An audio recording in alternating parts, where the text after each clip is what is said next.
নতুন বছরের ফেব্রুয়ারিতে জাতীয় অ্যাথলেটিক্স প্রতিযোগিতা আয়োজনের মাধ্যমে কাজ শুরু করছে অ্যাথলেটিক্স ফেডারেশনের অ্যাডহক কমিটি। দেরিতে কার্যক্রম শুরু হলেও দীর্ঘমেয়াদী পরিকল্পনার কথা জানিয়েছেন ফেডারেশন। এদিকে ধারাবাহিক সাফল্যের পরও ভারোত্তোলকের প্রতি অবহেলা নিয়তি হয়ে দাঁড়িয়েছে বলে মনে করেন মাবি আক্তার। দীর্ঘদিন ধরে চলে আসা বৈষম্য নিয়ে ক্ষুব্ধ এসএ গেমসের স্বর্ণজয়ী এই ভারোত্তোলক। বছর যায় বছর আসে, পরিবর্তনের দিকে চেয়ে থাকা ভারোত্তোলকদের অপেক্ষার প্রহর যেন আর ফুরায় না। ছোট্ট জিমনেশিয়ামের সামনে রুগ্ন সাইনবোর্ডের এক কোণে মাবি আক্তারের ছবি মনে করিয়ে দেয় ভারোত্তোলনে বাংলাদেশের সাফল্যের গল্প। তবে স্বল্প পরিসরে গাদাগাদি করে অনুশীলনের এই চিত্রগুলো ম্লান করে দিতে পারে সকল অর্জন। অনুশীলনের পাশাপাশি জাতীয় কিংবা আন্তঃসার্ভিস প্রতিযোগিতা হয় এখানে, অথচ আন্তর্জাতিক পরিমণ্ডলে সাফল্য এনে দেয়া এই ডিসিপ্লিনের প্রতি এমন অবহেলা নিয়তি হয়ে দাঁড়িয়েছে বলে মনে করেন এসএ গেমসের স্বর্ণজয়ী মেডেলিস্ট মাবি আক্তার। এটা একটা বাস্তবতা যে যেই জায়গায় সাফল্য বেশি, যেখানকার মেধা বেশি, সেই জিনিসগুলো অবহেলিত থাকে। আমার ওয়েট লিফটিংটা সেটা একটা অনেক বড় একটা উদাহরণ।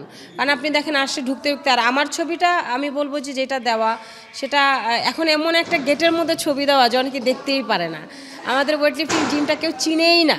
হ্যাঁ, তো এখানে আসলে তাও আমার নিজের ছবিটা দেওয়াতে কেউ একটু চিনতে পারে যে না এটা হচ্ছে ওই জিম।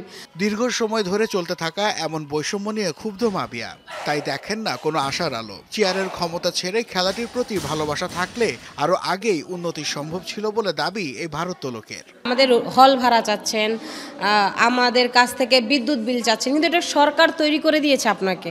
হ্যাঁ, আপনি একটা জিনিস বলতে পারেন যে আমি আপনার এখানে লাইট জ্বালাইছি, লাইটের একটা ইলেকট্রিসিটি বিল আছে, আপনি সেই বিলটা আমার কাছে চাইতে পারেন, কিন্তু আপনি হল ভাড়া আমার কাছে চাইতে পারেন না। এই জন্যই আমরা কারো কাছে পারমিশন চাইতে চাই না। আমাদের যেটুক কুড়ের ঘর আছে, একটা স্টোর আছে, ওই স্টোরের মধ্যেই চালাই। এটা রাষ্ট্রের জন্য লজ্জাজনক, এটা আমাদের লজ্জা না।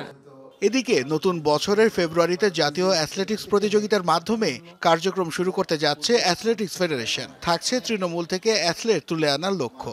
তারিখ নির্ধারণ করছি 17, 18 এবং 19শে ফেব্রুয়ারি, 3 দিনব্যাপী আমাদের এই প্রতিযোগিতা হবে। এই প্রতিযোগিতায় বিভিন্ন সার্ভিসেস টিম যেমন army, navy, air force, BDR, answer, BDP, police, তারপর হইতে আরম্ভ করে বিভিন্ন সার্ভিসেস টিম, তারপর বিভিন্ন ইউনিভার্সিটিগুলি, বিভিন্ন জেলা এবং বিভাগগুলি পার্টিসিপেট করবে। অ্যাথলেটদের আর্থিক নিরাপত্তার বিষয়টি ফেডারেশনের পরিকল্পনায় আছে বলে জানান শাহ আলম।